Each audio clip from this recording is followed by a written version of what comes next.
Do you really want to start your new year on the wrong foot? No, right? Then avoid these 5 most common self care mistakes when starting this new year with a bang. And no matter how busy you are, you kinda owe it to yourself. So let's go!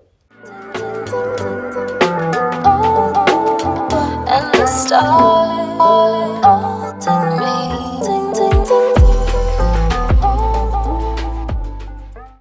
Happy New Year, everyone! I know that you must be all fired up to make some resolutions and start your day enjoying with your friends and family. Yeah, the party and stuff. But after you're done with all of that, make sure you watch this video until the end. And I want to talk about 5 self-care mistakes that you need to avoid if you want to have a great year ahead. So, starting with number 1, which is neglecting physical care. Yeah, we've all been there. Taking care of other people or even work and trying to make everyone happy, keeping up our promises and whatnot. But during that process, we forget that we deserve love as well. And we don't really have to get our feelings validated from someone else. It just starts from within. You are supposed to love yourself, and it's a no-brainer that ignoring your self-care could affect you on a deeper level. Self-care could be different for everyone. For some people, it's a solo movie date or any activity that you do alone. I love those people who have the guts to go to a restaurant alone and order something and eating it without worrying about the judgy eyes or looking at them once in a while. And when it comes down to exercise routine, engaging in regular workouts like yoga or outdoor activities are amazing. I love to dance. It can make me feel good on any stressful day. You know that we get bored of that stuff easily. So when you are trying to commit yourself to a specific workout routine as a form of self-care, then don't limit yourself to a few options only. Try a different approach. Sometimes you go for a run, and the other times you can simply dance. And those days when you don't feel like working out at all, you can simply opt for Pilates instead. No workout is good or bad as long as you're moving your body. Even a low-intensity exercise such as Pilates could be really helpful and still give you the benefits that you need if you decide to stay consistent. Most people exercise thinking that they will lose weight or shed a few pounds from a specific area like your waist. But I have a dietitian and a trainer for like 4 to 5 months, and they told me, which I'm still processing because it's still weird to know that we should exercise to gain strength and not to lose weight. Your weight doesn't define your health. You could be like 45 kgs and still not be happy with your body and its physical strength. And you still can do push-ups well because girls usually focus on their lower bodies by doing workouts like glutes and what do we call this exercise? I don't know, like squats, yeah. So squats and glutes to strengthen their legs. But on the other side, guys usually focus on the upper ones. And that's why we struggle to do push-ups and men just love to skip the leg day. So what I mean by that is, your weight doesn't really define how healthy you are. I have seen several people in my life, and even celebrities included, that weighs more but are still healthy. So from my personal experience, my cousin sister weighs more than me, but they are skinny. And I weigh less than them, but I used to feel heavier comparison to them a few years ago. So if it was just about weight, then I would be healthier, right? But no, it doesn't work like that. So stop chasing numbers on the scale. You focus on building strength and be consistent with variety of workouts, and that's pretty much all you need. Later, it comes down to your eating habits. Yes, it's important to maintain a balanced diet with nutritious meals, but I'm not saying that you're supposed to cut your favorite foods from your diet entirely. That's not possible. And if you do that, you will less likely to follow a routine. Not only you will fall back to your old habits, but also you will feel guilty. So the only way to make sure that you stick to your healthier food habits is to ensure that you're not restricting yourself to certain foods. You can have that favorite burger once in a while, but just keep it limited. Take care of the portion size. It's not always about the food that you eat. It's usually the mindset, from the mindset that you're eating it with, plus the portion that you're taking. Like, you shouldn't be going for a 6 slice of pizza entirely. I know that you can eat it, but you shouldn't. Next thing is regular sleep. Prioritizing adequate and quality sleep. See, it's simple. We need to sleep for our mind to process in a better way, and we cannot take good decisions when we are stressed. Don't ignore your sleep thinking that it's not going to make a difference. There's a reason why all the millionaires, including the founder of Amazon, Mr. Jeff Bezos, he believes that sleeping is the most important favor he can do to himself. Because he don't need to do much, but only take 3 good decisions in a day that can literally decide the future of his company. So what? Like, all he has is a good mindset and have a stable mental health. You should learn. And I think we all keep ignoring how important sleep actually is, especially when you want to make good decisions in life. It needs mental stability. There is no other way. Let's move on to the second kind of self-care that you need to incorporate in your life right now, which is emotional self-care. I will say it 1,000 times and it will still won't be enough, that how important it is for you to keep a journal. I've been writing in my journal from almost 3 years now, and I trust that it works wonders for me. There are some stuff in our life that we really don't like to talk about or even trust someone with it. You can simply vent it out in a journal. You can use it in any way you like. Like, some people want to have a journal as a best friend that they can talk about their day or everything, something that they want to keep a secret. Like me, I write about how my day went and any important events that I don't want to forget. All the basic memories, or even mentioning my mistakes so I can avoid them in the future. You can even use it as a way of therapy. Consider it as your personal therapist who's sitting right in front of you and is asking you, what's wrong? And you can write as much as you want without any restrictions. There are literally no limitations, and you don't even have to worry about editing or writing it in a specific way. There are no rules. You don't have to worry about spellings or punctuations. Just write it as if nobody is judging you. And literally nobody is judging you.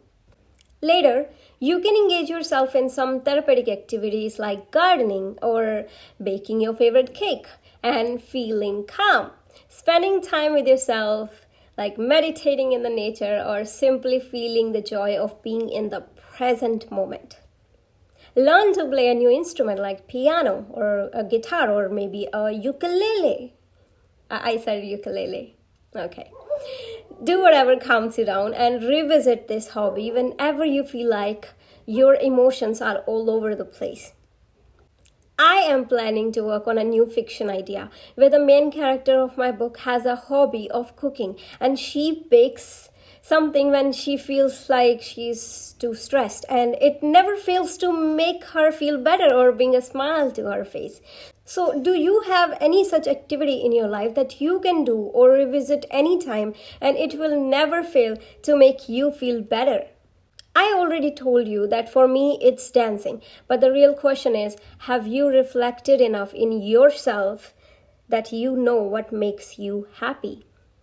I say you can experiment until you find out, and now is the time. So there would never be a perfect day, but since it's New Year, why don't you start today? Third self-care that you need to add in your life is social self-care. Social self-care seems easy, even the most easiest of all in my list, but it takes a lot of time and practice to actually make them a part of your life. Social self-care includes setting boundaries, establishing healthy boundaries in a relationship or even friendships, like saying no when you don't want to do something, getting over the fact that you were a people pleaser, and setting unset boundaries like no one can call you after 8 p.m. You literally don't even have to tell people that I have this boundary. You just act like it and they will understand. You really don't have to be verbal. Just don't pick up any phone calls after 8, and soon enough those people will realize that she don't take phone calls after 8, and if we want to talk to her, we have to call her before that. Let people understand how you work and how to approach you. Don't be always available for someone. It's their responsibility to get their routine right, not yours. Beside, that just drains you, and I'm planning to make a video on types of toxic people that you're supposed to stay away, so make sure you subscribe to my channel and stay in touch for more content like this. Some more social care boundaries include spending quality time with your loved ones and joining some supportive communities who believes in the same vision as you, like participating in groups or clubs that align with your personal interest.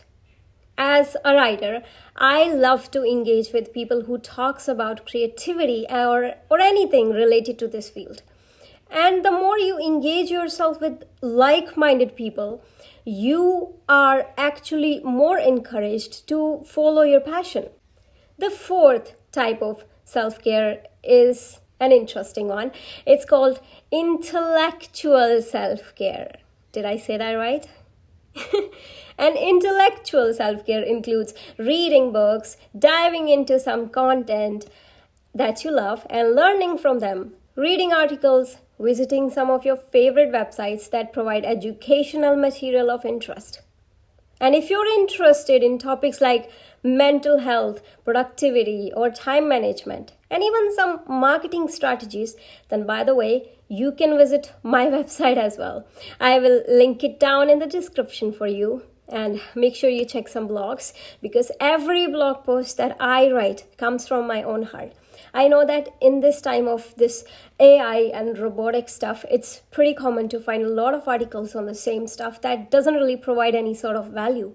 So if you are up for reading some human written content and something that you can relate with, then please be my guest.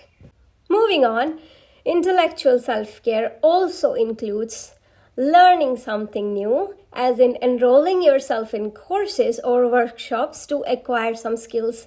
It could be like simple as learning a new language or even learning how to be an effective communicator. Don't ignore these soft skills as decision making or learning how to talk to people or even getting rid of that stage fright. You can learn everything, but you just have to want it. Later, you can engage in thought-provoking conversations and discuss ideas or topics of your interest with others. Once again, the more you spend time with the people that shares the same values as you, the more likely you are able to accomplish your goals, because other people are always going to be supportive and they will understand your struggles rather than always putting you down because they don't really know how much it means to you. And lastly, here comes my favorite, which is practical self-care. So practical self-care includes financial management, like organizing your finances, setting a budget, or even seeking financial advice. And nobody really talks about the fact that our generation is really bad at saving. Do you remember how our parents used to do some kind of mediocre jobs? No offense. And still managed to buy properties, afford your lifestyle, admit you into a good school or college, and take care of your every need, and yet have some money left for emergencies. And here we are, young and broke, and even if we do a job, we spend all of our money and then wait for our next paycheck. We just live like that. because nobody really teaches you how to make money work for you. You can look out for some knowledge on the web.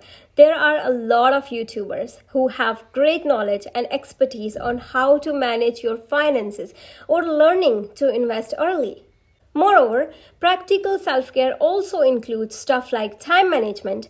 Not everyone knows how to create schedules and prioritizing tasks according to their importance, or maintaining a planner so everything works out perfectly. I don't like to talk about something that I'm not an expert at. So ask me anything related to mental health, time management, or even productivity and writing tips, and I will be the best person to come to. By the way, you can schedule a call with me from my website and I can help you establish a routine that could work just for you. It will be personalized and I'm pretty sure that you will start seeing results. And if you're interested in that, please don't hesitate to contact me.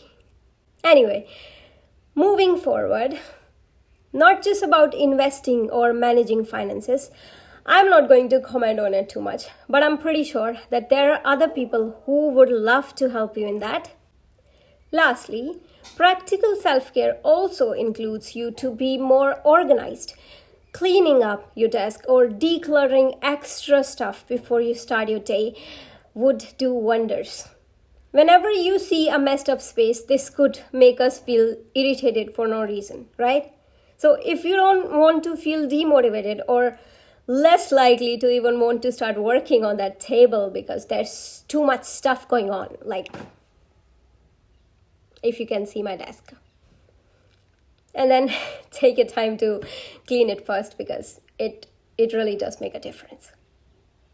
If you make cleaning a habit, then you won't even have too much to clean. And trust me, we all love organized stuff. Please stop.